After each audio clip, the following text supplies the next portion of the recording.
Today's podcast is sponsored by Osea Malibu, the original plant-based, results-driven skincare line. You're listening to the Ordinary Vegan Podcast, where we teach you everything you need to know about adopting a plant-based diet full or part-time. Our goal is to empower you to live a long and healthy life. You can find today's show at ordinaryvegan.net or on iTunes. If you have any questions, please send an email to questions@ordinaryvegan.net. Hello, friends, and welcome to the Ordinary Vegan Podcast, number 91, Turning Your Passion into a Plant-Based Business, Part 2. If we haven't met, my name is Nancy Montori, and I am the founder of this podcast and the website Ordinary Vegan. Since 2011, I have been advocating a plant-based lifestyle for health and wellness, the environment, and for animal welfare. I am so excited to say that a plant-based lifestyle is no longer relegated to the fringes of society. It is going mainstream. And if there was ever a time to become a plant-based entrepreneur, now is the time. Plants are reframing the meat and dairy categories. For example, what a week it has been for food. McDonald's, the world's largest fast food restaurant chain, has announced a plant-based burger called the McPlant. I know many of you wouldn't go to McDonald's for a plant-based burger, but this menu item brings the idea of plant-based to the masses. And they are not doing it from the good of their heart. They are doing it due to consumer demand for healthier and more sustainable food. It is a revolution, and it will continue to flourish as part of a broader consumer lifestyle trend toward cleaner, sustainable living. By the way, another popular U.S. chain called Pizza Hut also announced a new sausage pizza with vegan sausage from Beyond Meat. Today's podcast is dedicated to enlivening your mind with possibilities. And take it from me, I know changing your life takes courage, but there is nothing that you can't do. And even though I'm about to say something that might sound funny, because I've been doing this since 2011, almost 10 years, but this plant-based movement is still in its infancy, but gaining at an astonishing rate. So this could be a great opportunity to do something you're passionate about and help save the world. Before we speak to today's guest, I did some more research on upcoming vegan businesses, and here are some other suggestions to help you get some traction on your idea for starting a plant-based business. If you're a person who loves fashion, the increase in veganism has brought about a big increase for ethical fashion, including clothes, jewelry, and makeup. You can start small and launch your products on a website like Etsy, or you could do a specialty shop and curate and sell manufactured vegan products. You could choose the individual products and collaborate with some compassionate brands. If you love animals, you could become an animal rights advocate and start a YouTube channel, a podcast, educating people about animal rights. If you don't have any money to invest, you might want to try crowdfunding on sites like Kickstarter or Indiegogo. And there are businesses that are thriving because of COVID-19, like home improvement. Home Depot shares in the U.S. are on the rise. You could specialize in a business that only uses sustainable products. Are you a great gardener? There are people who specialize in green gardening consultancy. Now that people are stuck at home more, potential clients could be condo owners or apartment dwellers who have small yards or just balconies to grow their plants. Eco-cleaning is also skyrocketing. Whether you're selling your own green products or services, green e-commerce is not going away. I guess by now you get my point. There are so many possibilities. Now, let's talk about today's plant-based entrepreneur. His name is Björn Öste. Since 1995, Björn has focused on creating solutions to the industries that are crippling our health and the environment, as in meat and dairy. Björn is the co-founder and CEO of Good Idea Drinks. Good Idea Drinks is a sugar-free carbonated water that helps people handle the blood sugar spikes following a meal. Björn will explain how the ingredients in his drink does that. Prior to Good Idea Drinks, he co-founded Oatly, 100% oat-based milk sold in over 25 countries, including North America, Europe, and Asia. He and his brother, Rickard, specialize in food products with preventative properties. They chose USA as the first market for Good Idea Drinks because 34.2 million people, or 10% of the U.S. population, have diabetes.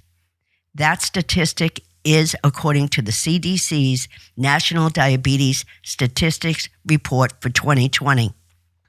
I am excited to speak with Björn because he is a seasoned entrepreneur with one of the most popular non-dairy milks in the world.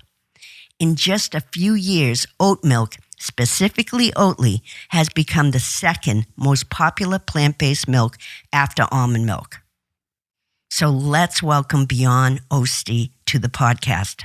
But before we do, I would like to thank today's sponsor, Osea Malibu. Osea Malibu makes this podcast possible. Osea Malibu is the original plant-based, results-driven skincare line. Osea stands for the elements of wellness, ocean, sun, earth, and atmosphere.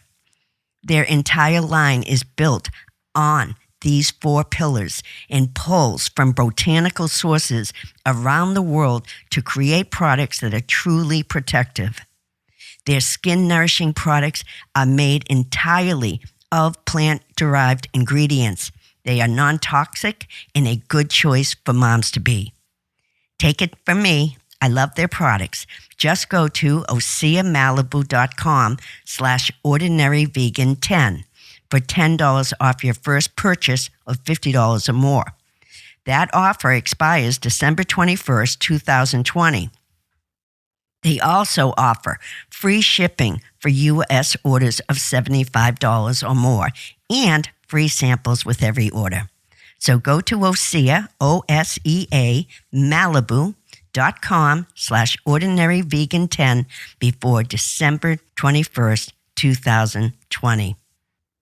Now, let's welcome Björn Öste. Hi, Björn, and welcome to the Ordinary Vegan Podcast. Hi, Nancy. It's so great to be here. Thank you for having me.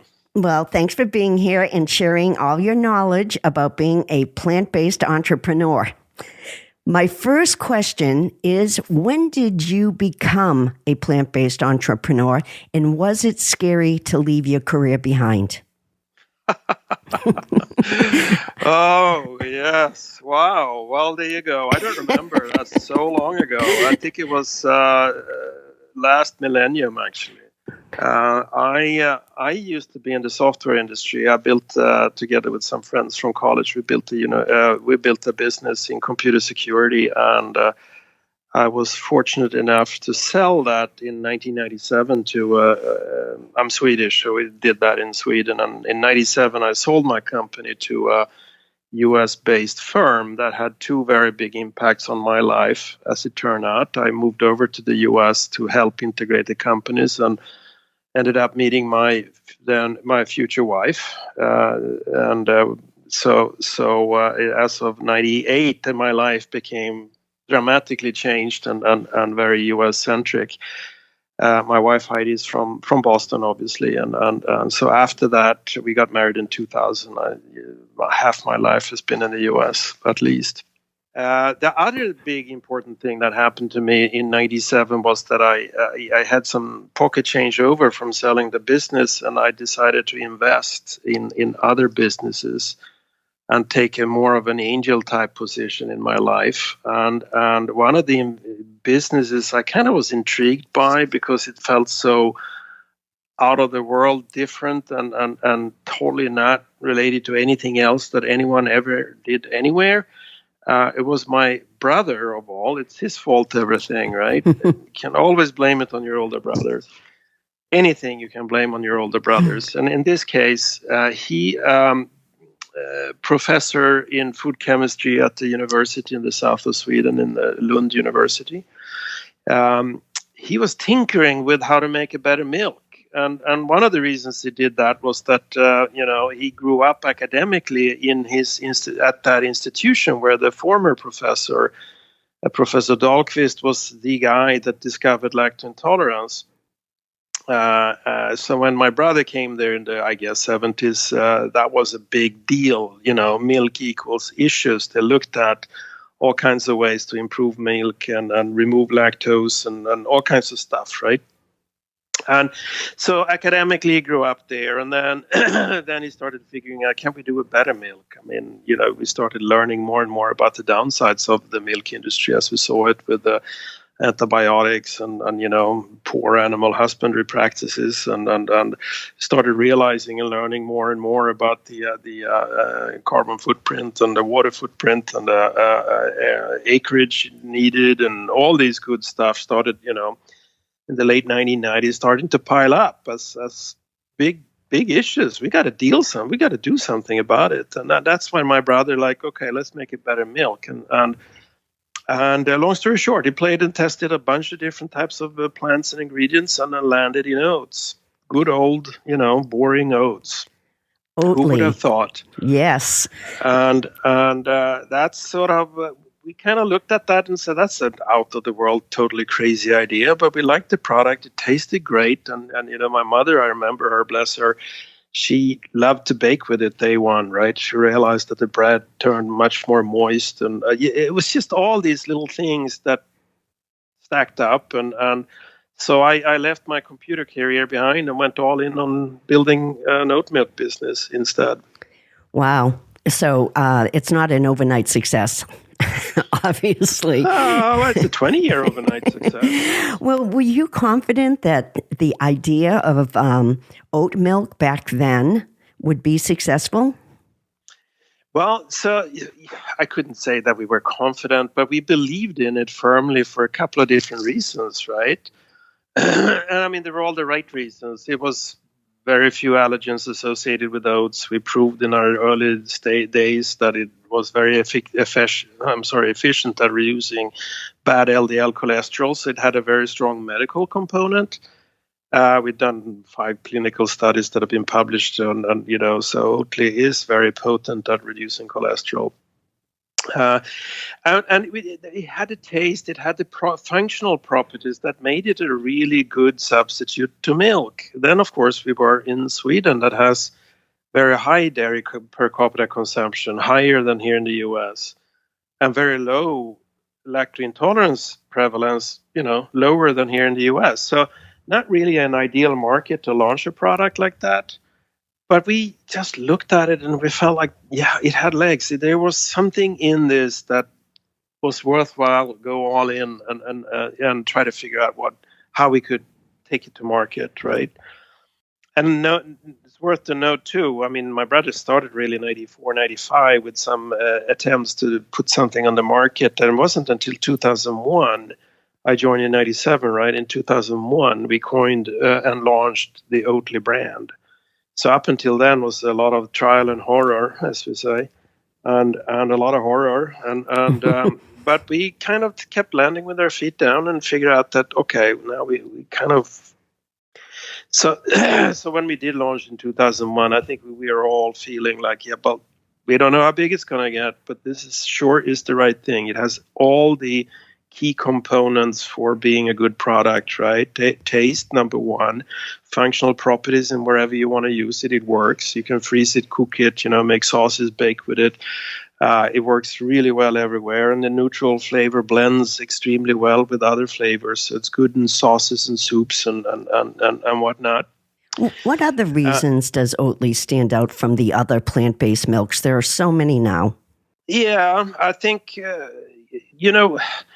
there's one thing I think what we learned with oats is that wherever you go in the world, wherever, Africa, South America, China, anywhere, right? And you ask people about oats, and they will smile and they will have a positive connotation and relationship to oats inherently. It's there. It's in every tradition around the world that oats are healthy. So you have an extremely strong cultural element, and the interesting thing is it's truly global, right?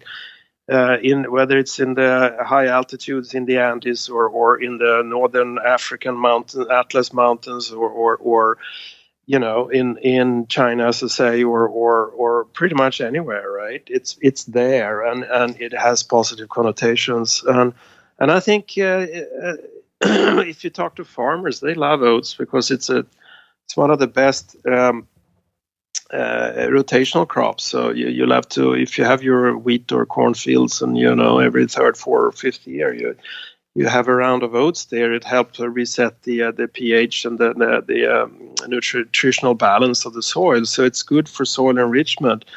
Problem is that the oat production, particularly here in the U.S., has gone down quite dramatically over the last 20, 30 years. And most of the oats now is pushed north of the border, and it's really grown in Canada.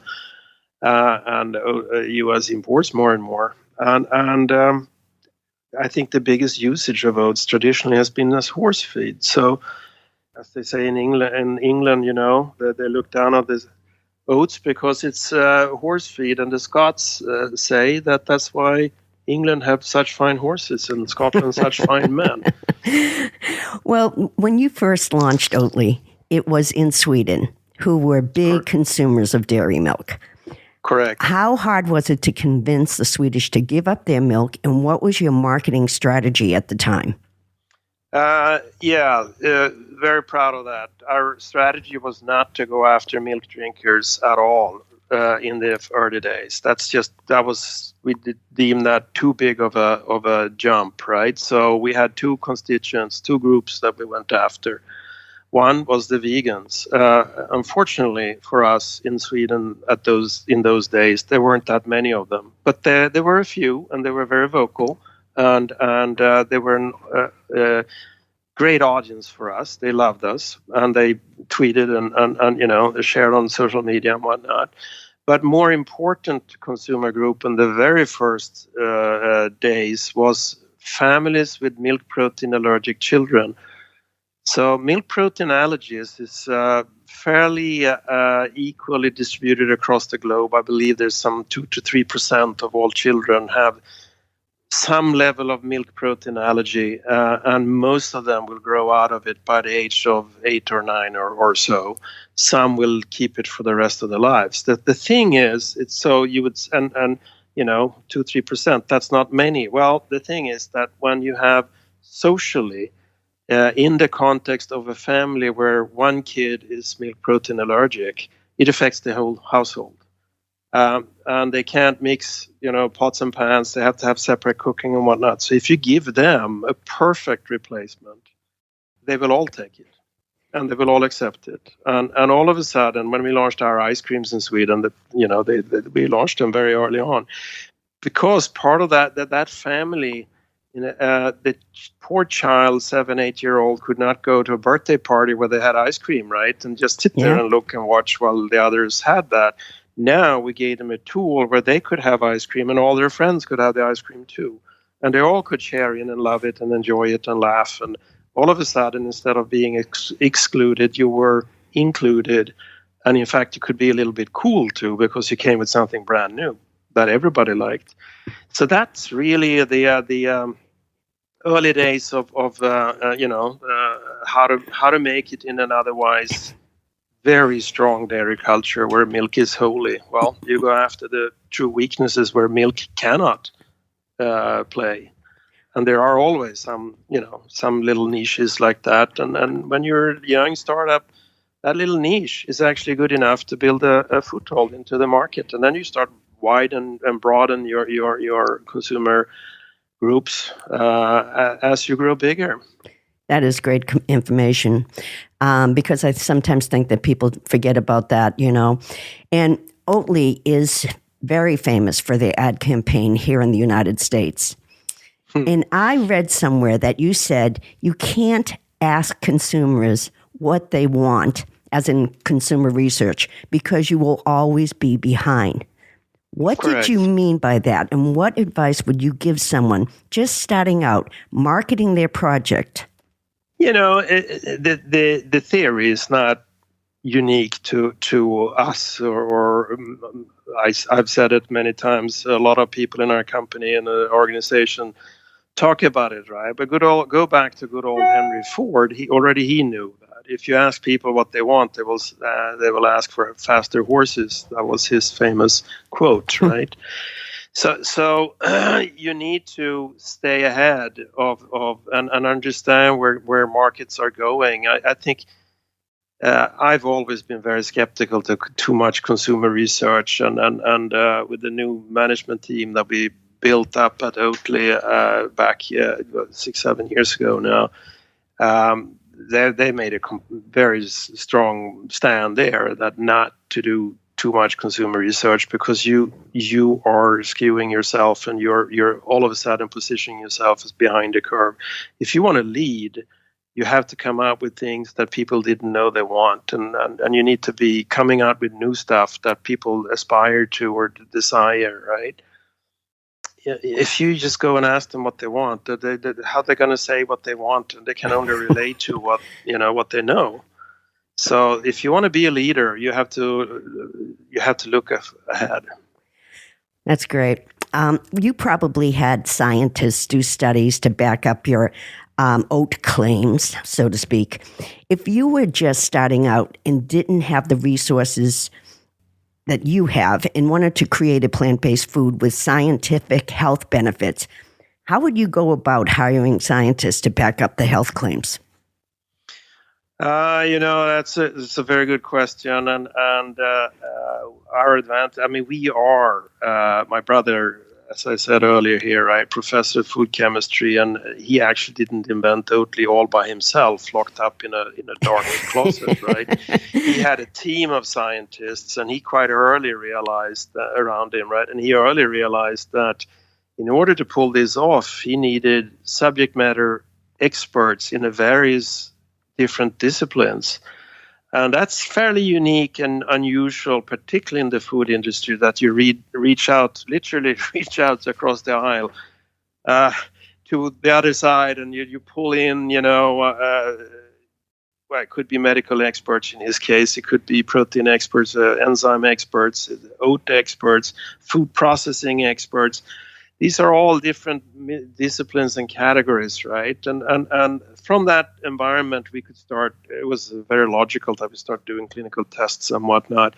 I totally appreciate your question, because if you don't have that scientific background, if you come from, let's say, a branding or you, whatever your background in, you identify a need for a cool product. I think the world needs this. There's always this challenge of if you don't have the right scientific expertise involved day one, it's really hard to go down the path of clinical studies and clinical proof, because you're going to have to buy it, and it'll be excruciatingly expensive. If you come from within, so to speak, you can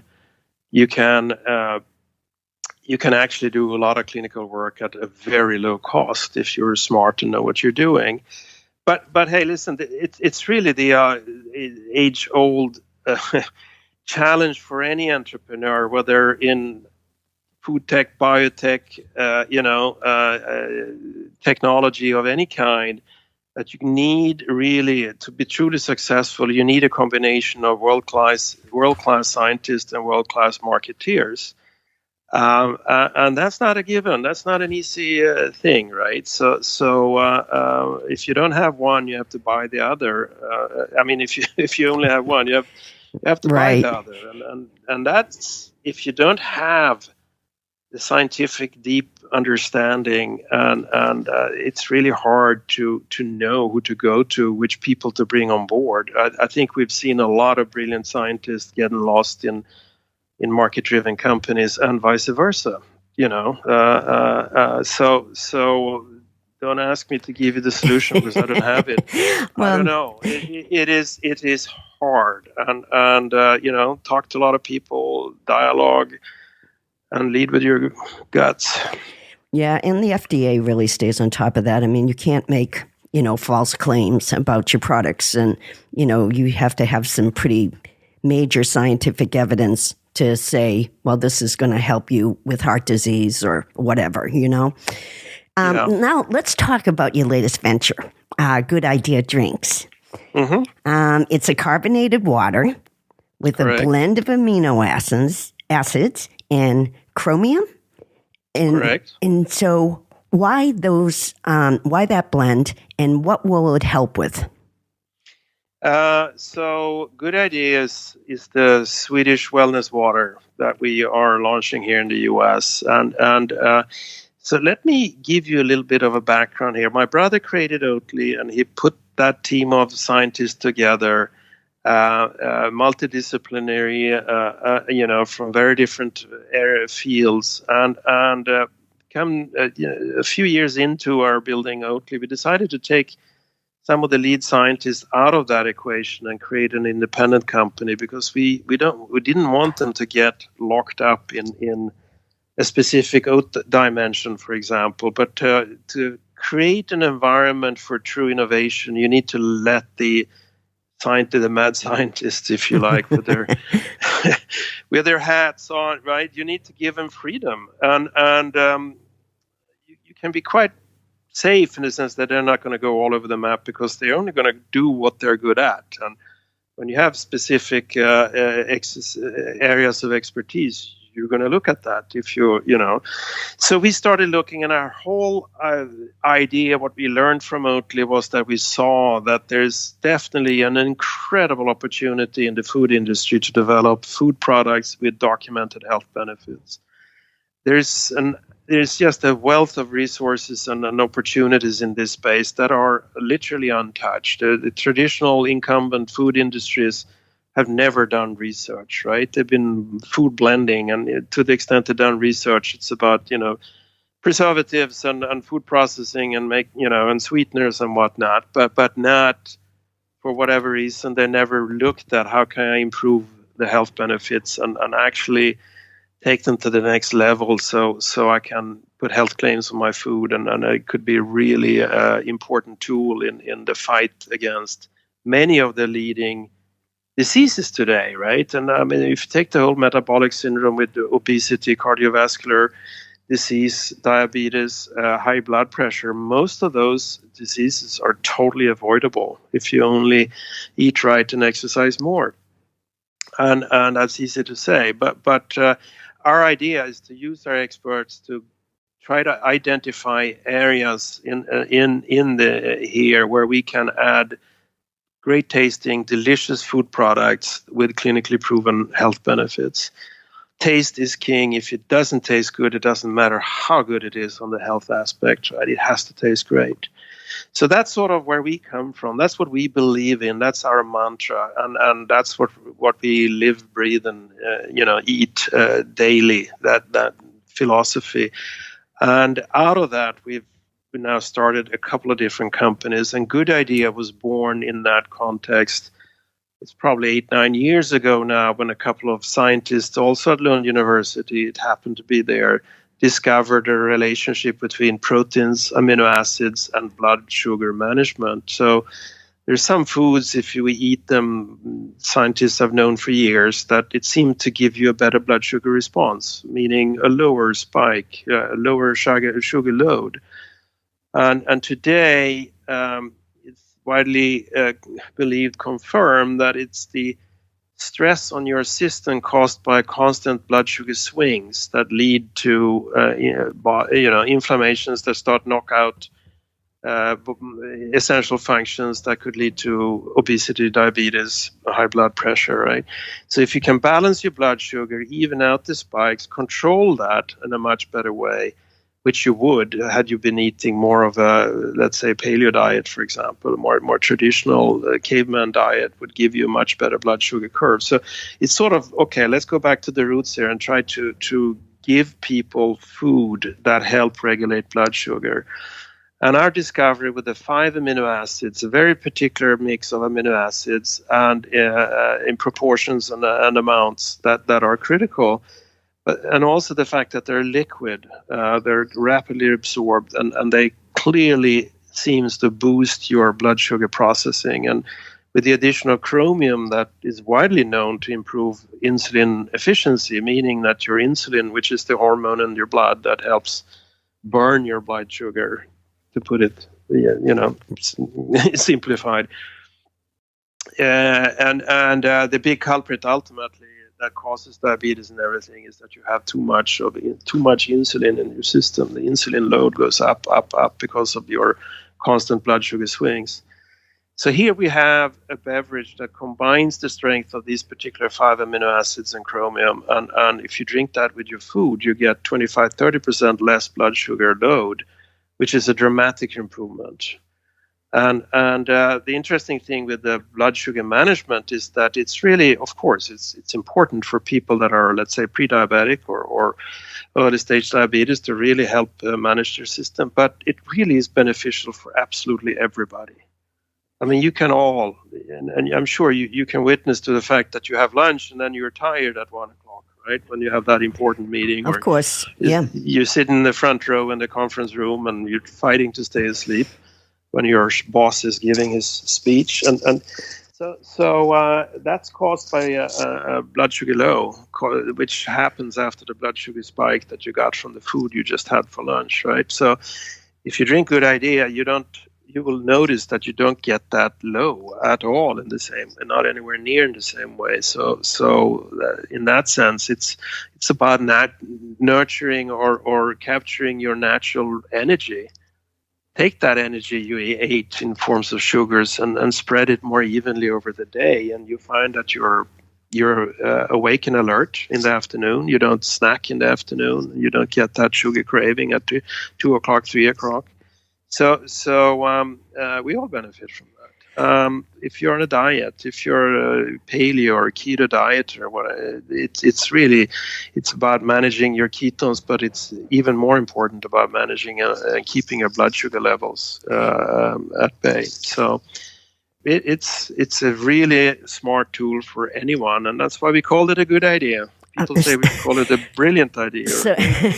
So you're supposed to drink this with your meal. Is that the point? You don't just drink this to drink it. You drink it when you're having a lunch or dinner or breakfast. Is that correct? So it's actually a great tasting sparkling water. That's what it feels like a LaCroix or a San Pellegrino or anything with the flavor, with the lemon or lime or other fruits and berries in it. You can drink it whenever you want.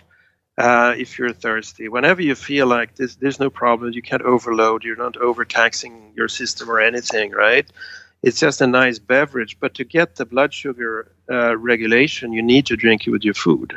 You can't sort of eat first and drink an hour later, right? And I get see. the same effect. You need, because it triggers that instant, immediate metabolism. So it supports that. And it reduces the blood sugar spikes, correct? Correct. Technically speaking, it reduces the total blood sugar. Scientists would call that the area under the curve, if you look at the total blood sugar curve. But yes, it definitely cuts the spikes. Wow. And the total area under the curve is reduced with some 25-30%. Was it easy to raise money for Good Idea drinks since you had such success with Oatly, or did you not even have to raise money? Yeah, but at this point, so far we have it's self-funded. We have been fortunate on the back of Oatly's success. We built our own, my brother and I, our own food tech lab where we experiment and play. And now we are actually in a fundraising process. So any of your listeners that hear this might want to contact me afterwards if they want to be part of Good Idea. But up until now, we've invested several $1 million in the clinical work. I mean, it's a number of years of clinical works and product development, and we also have a number of patents on it. So which is also another essential part really. You don't want to spend money in clinical research to prove a medical benefit if you actually don't somehow control that product, right? Whether it's patent or know-how or specific. So if it's just a generic claim, anyone can use it, and they'll be happy to take your data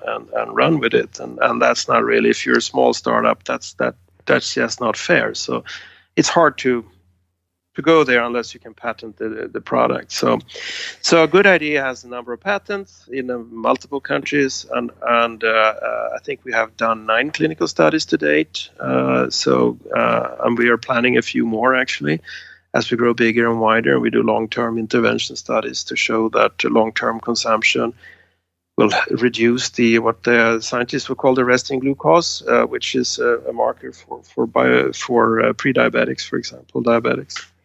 You could also use existing scientific studies, correct? I mean, if there's been a study after study after study about a certain ingredient, you wouldn't need to have your own scientists, correct?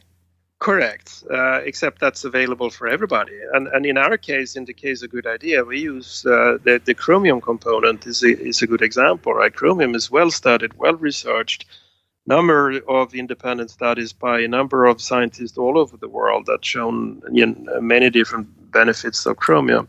What is unique with Good Idea is that we found that if you take the chromium and combine it with the amino acids, the combined effect, the synergistic effect here is bigger than the sum of the two components, right? So just the chromium or just the amino acids give some effect, but the combination give a very boosted effect, and that's the key part of our patent. Yes.